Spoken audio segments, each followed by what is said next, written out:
हाँ जी।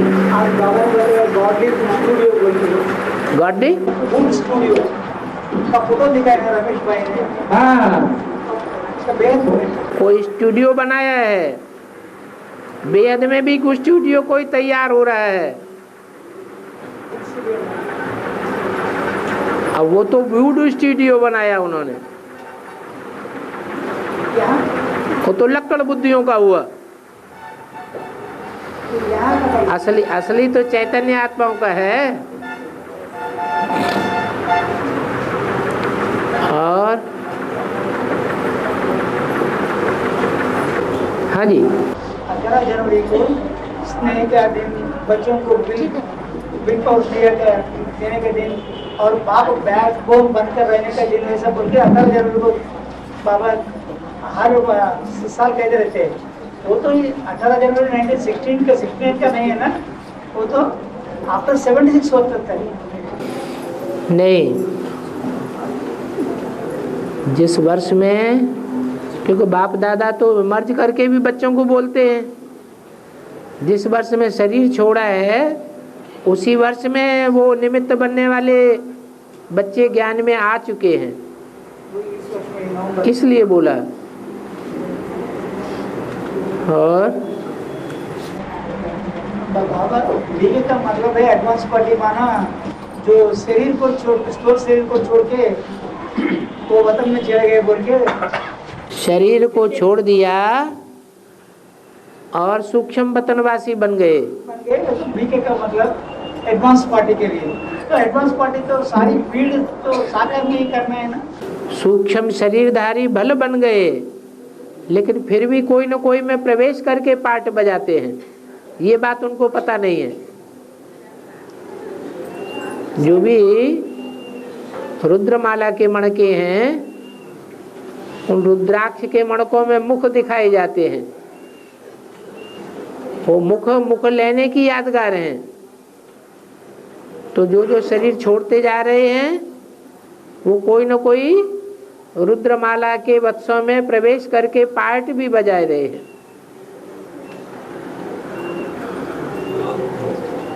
और बाबा अभी रिकॉर्डिंग है, जब भी शुरू करते हैं आ से शुरू करते हैं, आज करते हैं अभी जब भी शुरू करते हैं, हाँ, वो अलग अक्षर आ से शुरू करता है। हाँ, और लौकिक भगवत में अक्षरों में आकार हूँ, नादों में ओंकार हूँ, इसे कहा। तो आ से शुरू कर रहे हैं तो मतलब है आदि नहीं है, आदि नहीं है, आदि है।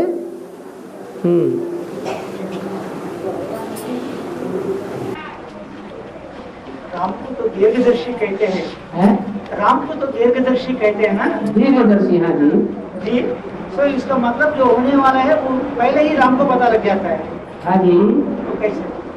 क्योंकि ज्ञानी तो आत्मा मुझे विशेष प्रिय है। जो अज्ञानी है वो कहने से भी नहीं समझते हैं, ज्ञानी तो इशारे से ही समझ जाते हैं। इसलिए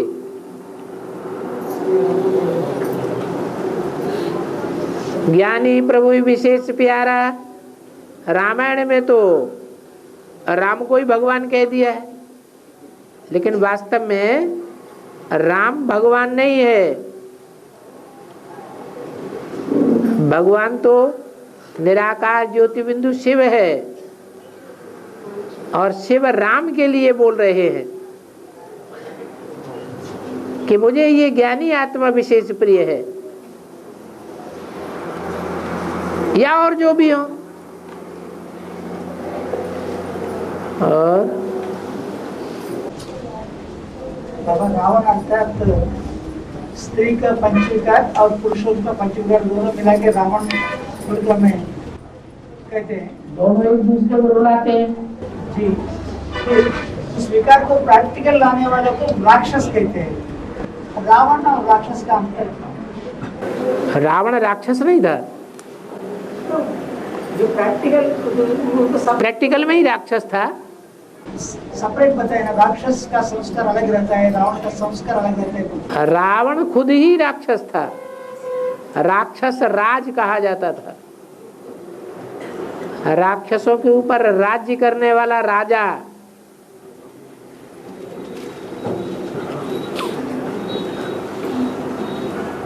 और अमरनाथ में तो लिंग बनता है और बिगड़ता है दोनों। तो अमरनाथ माना तो हमारे उसमें बाबा ही है, उसका शूटिंग तो अमरनाथ तो यादगार है। फिर भी इसका शूटिंग तो यहाँ होना है ना बाबा। बनना बिगड़ना क्या बात? बनना का मतलब है तीव्र पुरुषार्थी। तीव्र पुरुषार्थी माने लिंग बन गया, इंद्रियां शीतल हैं तो लिंग बन गया। इंद्रियां अगर शीतल नहीं है तो लिंग बिगड़ गया।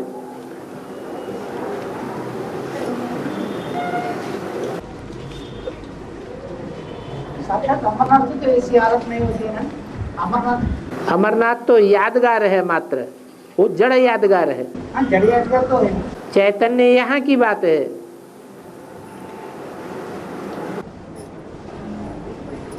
फिर भी बाबा ने एक बात कहा कि संगम युग में स्त्री का चोला मिलना सौभाग्य की बात है। जैसे हमें क्या पाप किया, हमको तो स्त्री का चोला भी नहीं मिला। आप एक जन्म में इस शरीर में देहवान में क्यों टिके हैं? आप तो आत्मा है ना। आत्मा का कनेक्शन 84 जन्मों से है और आत्मा का कनेक्शन एक जन्म से नहीं है। आत्मा जब कहते हैं तो अनेक जन्म लेने वाली, और शरीर जब कहते हैं तो इस एक जन्म से कनेक्टेड है। स्त्री चोला से जो भाग्य लेना है उसको तो हम, आपकी आत्मा विश्व की बादशाही का भाग्य ले सकती है, जो स्त्री चोला नहीं ले सकता। और स्त्री चोला फिर भी इस जन्म में आधीन बनकर रहेगा। राजा स्वाधीन होता है। बाबा ने कहा कि कोई सब दुर्योधन दुशासन, इसमें बाबा ने पुरुषों को, आत्माओं को नहीं कहा। आत्माओं को नहीं कहा। आत्माओं को नहीं कहा। आप सब क्या हैं? आप सब आत्मा हैं। कन्याएं माताएं भी तो पिछले जन्म में पुरुष थी ना।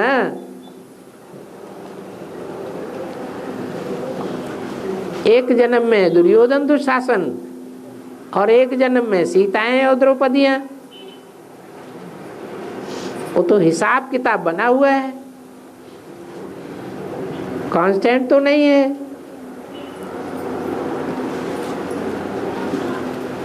और बाबा चित्रा सुबह में एक कुमार मेरे से पूछा था कि गीता लॉकेट में पतित बनना से एक से बनाओ, मतलब क्या है? माना सतयुग के आदि से लेकर के और कलयुग के अंत तक आत्मा पतित बनती है या नहीं बनती है? सतयुग आदि में भी पतित बनना शुरू हो जाता है। दृष्टि से पतित होते हैं या नहीं? तो ये नहीं कहा कि भ्रष्ट इंद्रियों से ही पतित बनो, दृष्टि से भी पतित होना होता है। जो श्रेष्ठ इंद्रियां हैं उनसे भी, उनके संग के रंग से भी पतित होना होता है। तो अगर प्रवृत्ति निभानी ही है तो एक के साथ निभाओ। अनेकों के साथ इंद्रियों की प्रवृत्ति निभाना ये अच्छा नहीं है, ये भी विचार हो जाता है।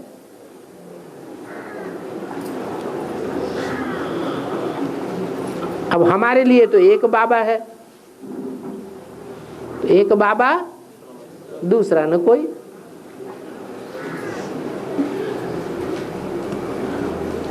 और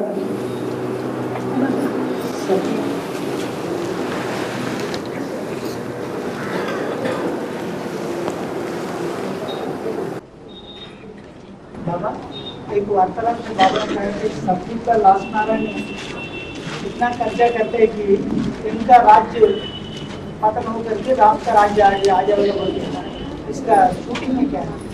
शूटिंग में ही ऐसा होता है। सतयुग का लास्ट नारायण तो सतयुग का लास्ट नारायण जो है उसके पास जो भी रतन जवाहरात होंगे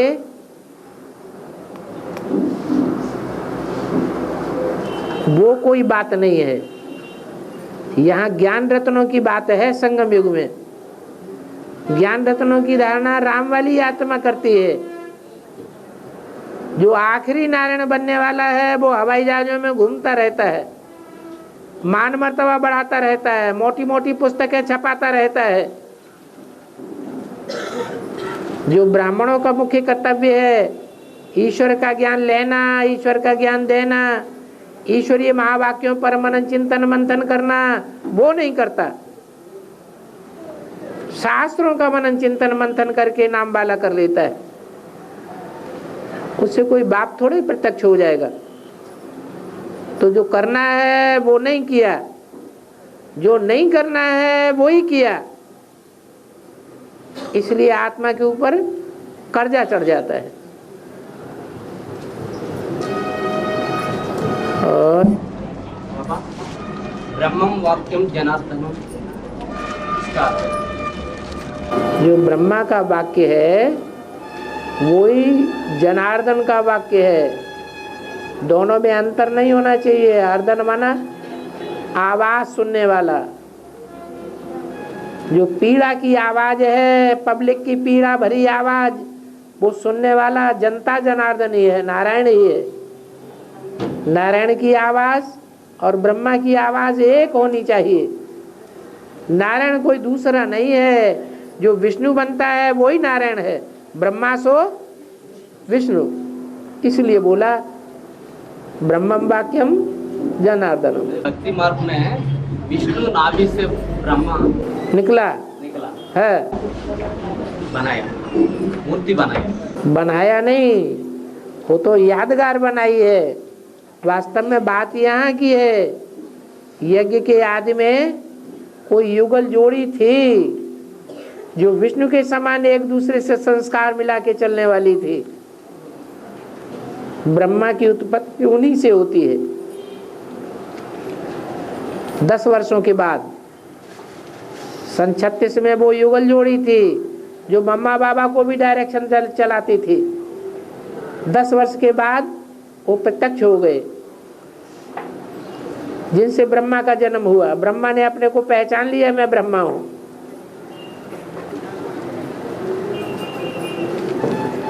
और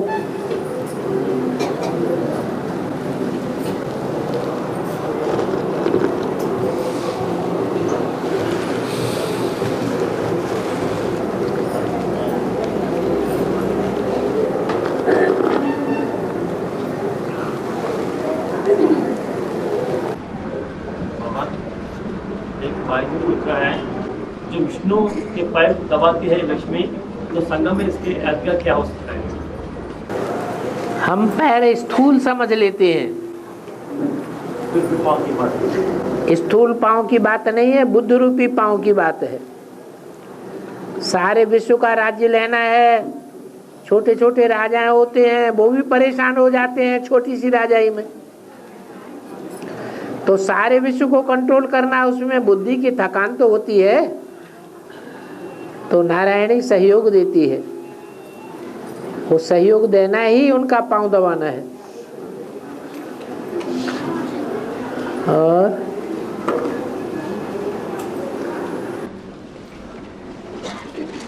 पांव दबाना माना जो नारायण बनने वाले आत्मा की जो बुद्धि में जो है उसको ग्रहण करना।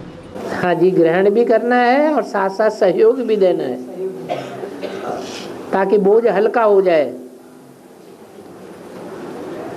सहयोग दिखाने के लिए देने वाले तो बहुत बनते हैं, लेकिन एक होता है स्वार्थ के आधार पर सहयोग और एक होता है निस्वार्थ सहयोग।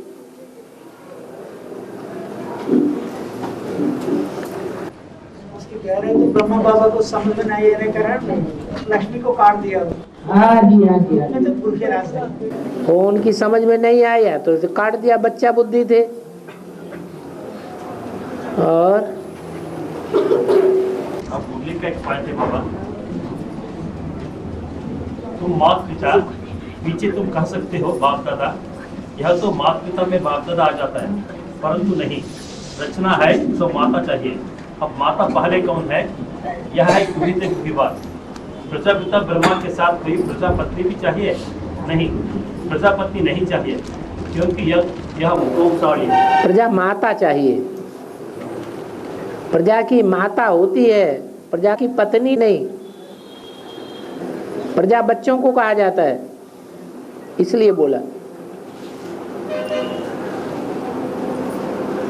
जो जगदम्बा है वो प्रजा की माता है, प्रजा की पत्नी नहीं है। प्रजा का पति है, पति है तो जरूर पत्नी भी है, लेकिन पति की पत्नी है, प्रजा की पत्नी थोड़े ही है। और बाबा, एक वार्तालाप में बाबा ने कहा कि शंकर और महाकाली में चंद्रमा अधूरा रूप से दिखाते हैं ना। हाँ। उसका अर्थ बाबा ने कहा कि वो तो अधूरा स्वर है बोल के। ब्रह्मा की स्वर तो अभी तक अधूरा पाठ बजा रही है। जब तक शंकर पुरुषार्थी है तब तक चंद्रमा भी अधूरा है। जब शंकर बाप समान शिव है तो चंद्रमा भी संपूर्ण हो जाता है। अभी तो चंद्रमा अधूरा है। अगर वो वही नहीं बाबा, जान बूझ कर ही दोनों में प्रवेश करके पाठ बजा रहे हैं ना। हाँ, ज्ञान के अनुसार से ही ज्ञान को पूरा समझ करके ही पाठ बजा रहे हैं। एक के द्वारा लेफ्टिस्ट का पार्ट बजा रहे हैं ब्रह्मा, और एक के द्वारा राइटियस का पार्ट बजा रहे हैं। है दोनों में ही अधूरा। ज्ञान कुछ कर रहे हैं ना, फिर वो अधूरा क्या है? वो तो ज्ञान को समझ करके ही कर रहे हैं ना। वो पाठ हमें करना है। नहीं, जब ज्ञान पूरा समझ में आ जाता है तो न कुछ कहने को रहता है, न कुछ करने को रहता है, न कुछ बोलने को रहता है।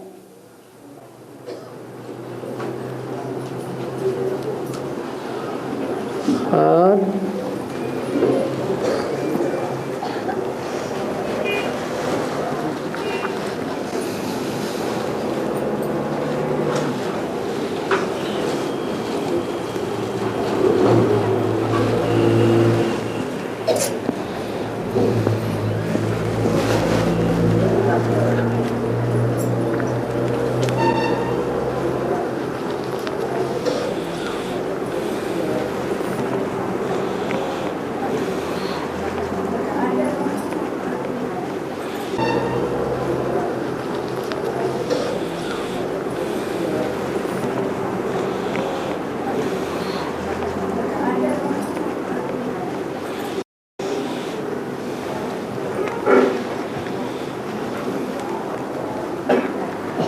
प्रश्न आया है, कुछ है? प्रश्न आया है, पानी नीचे की ओर जाता है और आग ऊपर की ओर जाती है, इसका बेहद में अर्थ क्या है? पानी है ज्ञान जल, ज्ञान जल परमपिता परमात्मा से आता है। अब परमात्मा से ऊंचा कोई और है? कोई ऊंचा नहीं है। और जो भी है वो उत्तरोत्तर नीचे होते जाते हैं। तो ऐसे ही ज्ञान की श्रेणी है पानी। पानी भी नीचे की ओर जाता है, ज्ञान भी नीचे की ओर जाता है। जितने जितनी आत्माओं से ज्ञान गुजरता जाता है उतना ज्ञान बेविचारी होता जाता है। दुनिया की हर चीज पहले सतो प्रधान होती है, बाद में तमो प्रधान होती है। ज्ञान का भी यही है। ज्ञान की और पानी की चाल एक ही है। और याद की चाल, याद की अग्नि है। ये याद की अग्नि जितनी तीव्र होगी, जितनी ज्वाला रूप होगी, उतनी और ऊंची जाएगी। याद की भी अग्नि होती है, काम की भी अग्नि होती है। दोनों का हिसाब एक ही जैसा है।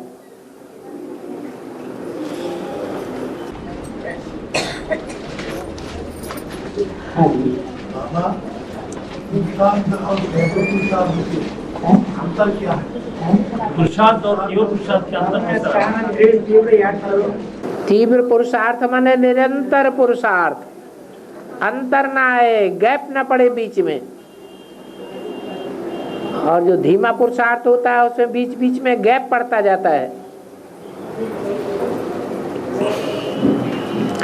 कृष्ण मक्खन चुराता है और सभी गोप खाते हैं, इसका बेहद में अर्थ क्या है? ये विश्व की बादशाही का मक्खन है। ये विश्व की बादशाही कमाने वाला एक है जिसमें शिव बाप प्रवेश करते हैं, लेकिन वो लड़ाई झगड़े से, हिंसा से नहीं, चोरी से लेता है। ऐसी चोरी करता है जो जिसका चुराया जाता है उसे पता भी नहीं लगता कि हमारी चोरी हो गई।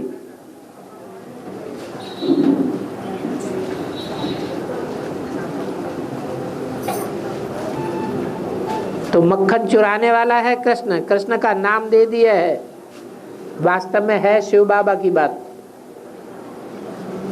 चुपके से राजधानी स्थापन करता है। ये चोरी है, सीना चोरी नहीं है।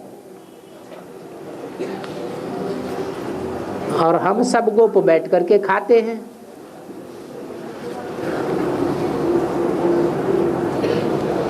भक्ति मार्ग का संस्कार रहने से शरीर छोड़ना पड़ेगा। तो भक्ति मार्ग का संस्कार नंबर वन, नंबर वार सबके अंदर रहता है। तो वो ऐसा कौन सा संस्कार है जिसके कारण शरीर छोड़ना पड़ेगा?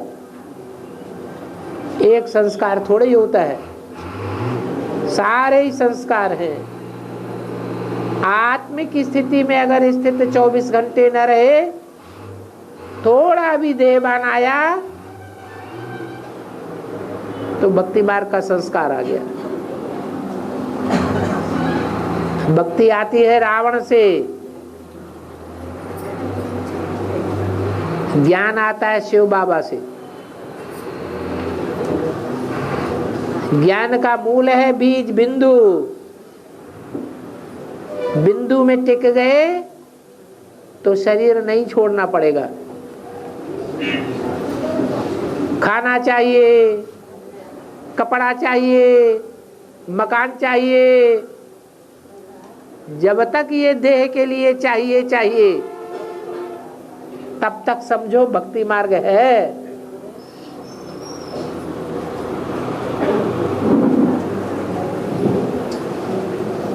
आत्मिक स्थिति में जब 100% स्थित हो जाएंगे तो इच्छा मात्रम अविद्या की स्टेज आ जाएगी। फिर भक्ति खलास, सारा कार्य प्रकृति करेगी, हमें कुछ भी करने को शेष नहीं रह जाएगा। वो होता है फिर भी उसके नेक्स्ट दिन से चालू हो जाता है। हाँ जी, हाँ जी।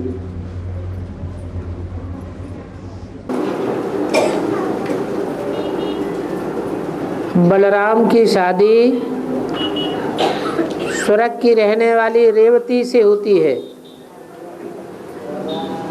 रेवती इतनी लंबी होती है जो बलराम को अपने हल से छोटा करना पड़ता है। तो वेद में ये बात कैसे लागू होती है?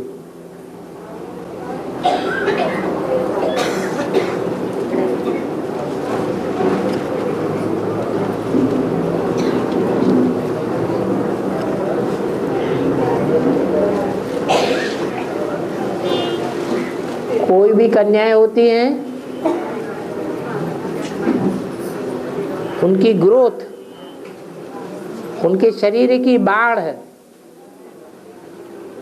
तब तक बढ़ती रहती है जब तक उनकी शादी नहीं होती। शादी कोई ढोल मजीरे से ही नहीं होती है, बाबा ने बोला है विकार में जाना माना शादी।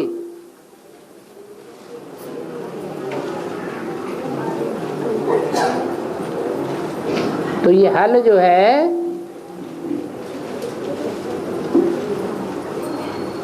वो विकार में जाने का शस्त्र दिखाया गया है। ऐसी शादी जब हो जाती है तो ग्रोथ रुक जाती है।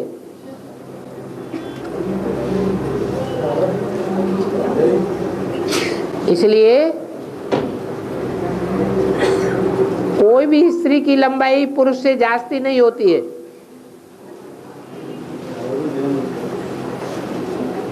पुरुष जास्ती लंबा होगा और स्त्री उसके मुकाबले छोटी होती है।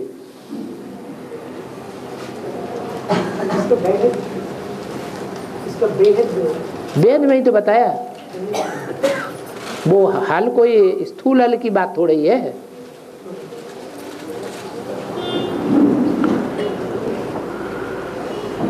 शास्त्रों में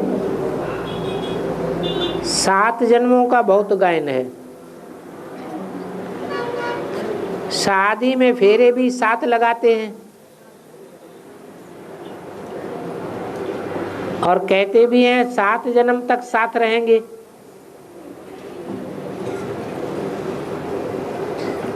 तो ये 7 जन्मों का इतना गायन क्यों है?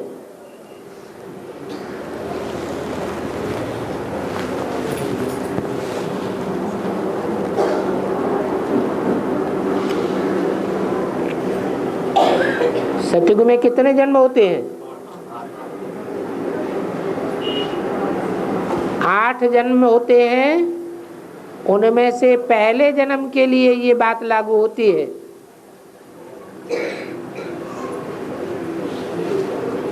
कि 7 जन्मों तक सतयुग में साथ साथ रहेंगे।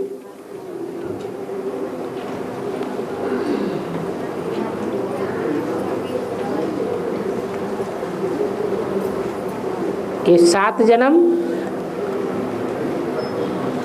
सतयुगी ऊंचाइयों के जन्म है। बाद में फिर नीचे गिरना तेजी से होता है,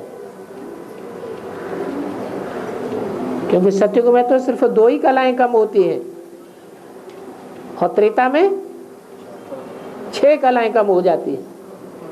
तो सतयुग का गायन विशेष है 7 जन्मों का। किसी ने पूछा है लौकिक में शिवालय में जाकर वहां का प्रसाद लेकर नहीं आना है, ऐसे क्यों कहते हैं?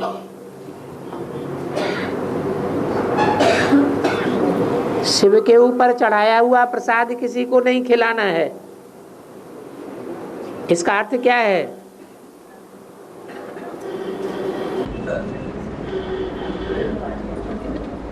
शिवलिंग पर चढ़ाए फूल भी नंदीश पर रख देते हैं। शिवलिंग पर जो फूल चढ़ाते हैं उसको नंदीश पर रख के आ जाते हैं, साथ में लेके नहीं आते। हाँ,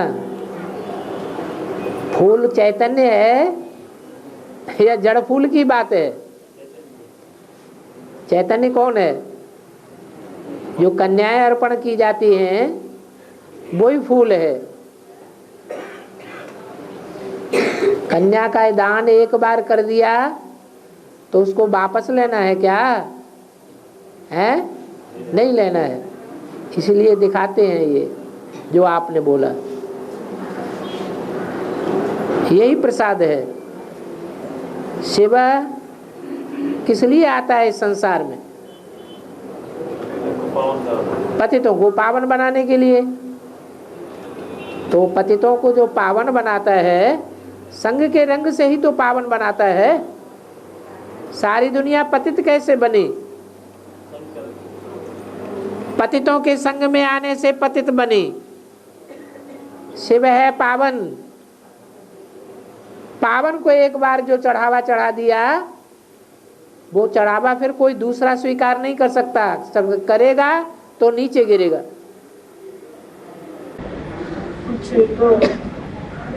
कुछ कन्याएं तो सरेंडर होने के बाद भी वापस जा रहे हैं ना, तो अपना भी नुकसान कर रही है और संसार का भी नुकसान करेंगी।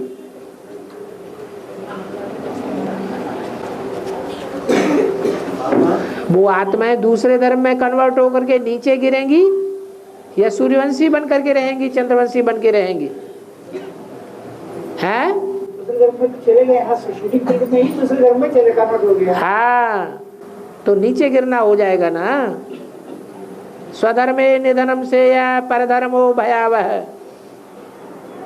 औरों के धर्म में गिर गए तो नीचे गिरेंगे। हाँ जी, निराकार शिवशंकर भोलेनाथ की है?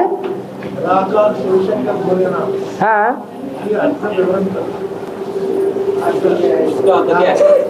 क्या? निराकार शिवशंकर भोलानाथ की, हाँ, इसका अर्थ क्या है? इसका अर्थ ये है कि जैसे शिव निराकार है वैसे शंकर वाली आत्मा भी निराकारी स्टेज आत्मिक स्थिति में सदैव के लिए टिक जाती है। भोलेनाथ भोलों का नाथ है, चाणों का नाथ नहीं है।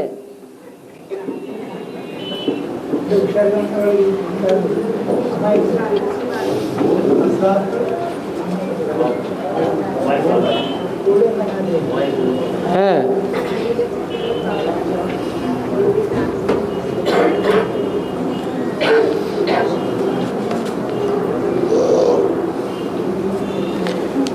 हाँ जी। और शंकर का पाठ कहते हैं ना कि इतना टेढ़ा मेढ़ा है कि तुम बच्चे भी समझ ना सको। है तो बच्चे कोई भी बच्चा नहीं समझ पाएगा। है कोई तो होगा तो समझेगा। तो जो समझेगा वो फिर भगवान ही हो जाएगा, आत्मा सो परमात्मा हो जाएगा। अब आत्मा सो परमात्मा अनेक बनेंगे कि एक ही होगा?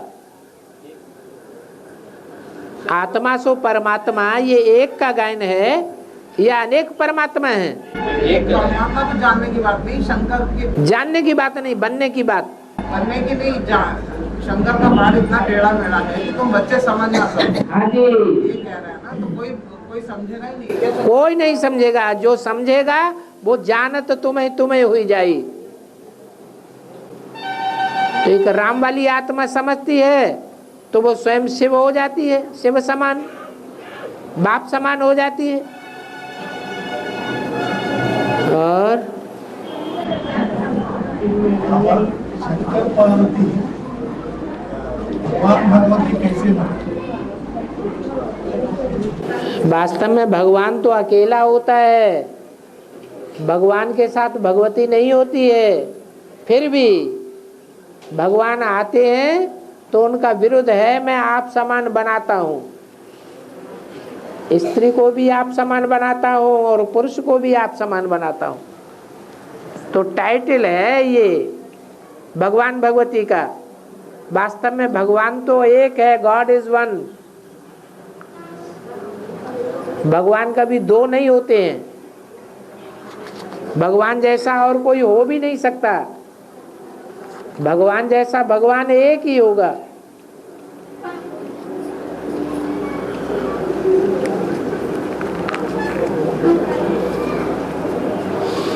और बाबा अतिथि से पूछ रहे थे, गोलोक से पूछा करता है, तो कब से शुरू हो सकता है?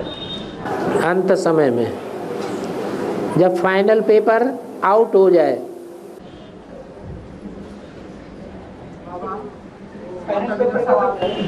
माता जी का सवाल है कि शंकर शिव की पूजा करके शिवालय से जब आते हैं घर को तो बिना पैर धोए अंदर नहीं आना बोलते हैं। वो किस बिना पैर धोए अंदर नहीं आना कहते हैं, वो क्यों कहते हैं? बुद्ध रूपी पांव की बात है ना।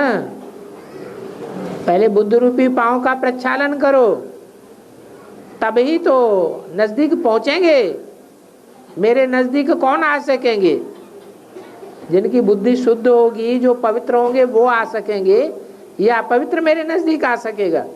अपने घर वही घर है, घर तो परमधाम ही है। नहीं, वो कह रहे हैं जैसे पूजा करके आते हैं। अरे परमधाम ही तो घर है ना, वो तो हद का घर है, वो यादगार है।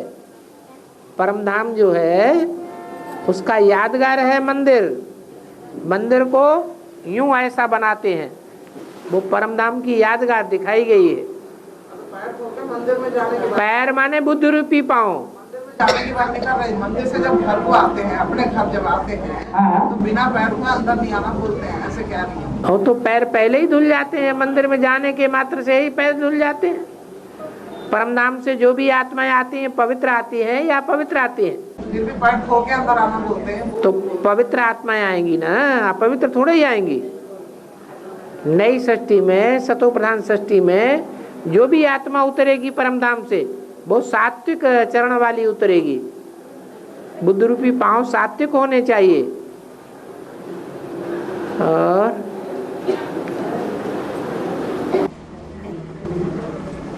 बाबा जब शिवालय में परिक्रमण लगाते हैं, जब शिवालय में परिक्रमण लगाते हैं शिव की शिव मंदिर के पास, पहले नवग्रह सामने आते हैं। पहले नवग्रह सामने आते हैं। नवग्रह को परिक्रम लगा के, नवग्रह को परिक्रम लगा के पाँव को साफ करके फिर शिवालय में जाते हैं। तो पहले बाप के पहले ये ग्रह बीच में आ जाते क्या बच्चों के सामने? वो 9 आत्माएं हैं जो गुरु बन के बैठती हैं। उनके संपर्क संसर्ग में आए बगैर कोई कैसे अंदर चला जाएगा? वो तो 8 अष्टदेव हैं जो सजाएं नहीं खाते हैं। बाकी तो सब सजा खाने वाले हैं ना, अपूर्ण हैं। संपूर्ण गुरु कोई भी नहीं है। नंबरवार 9 धर्म पिताएं हैं।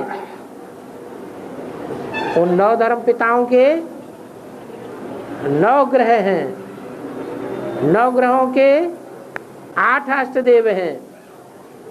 वो अष्टदेवों से गुजर के ही जाना पड़े हर एक को। और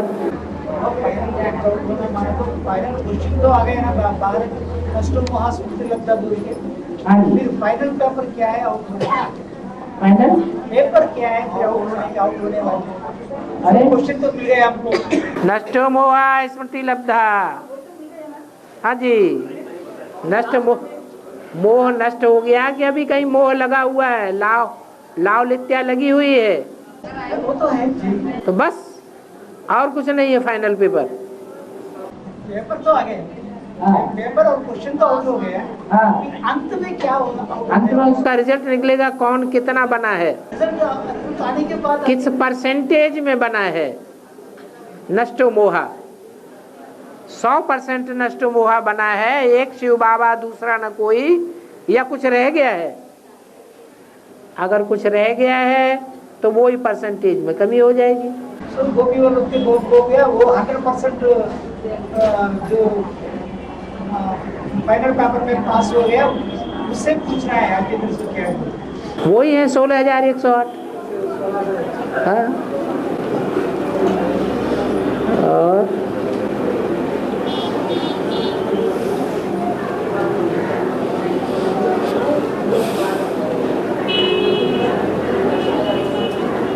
ओम शांति।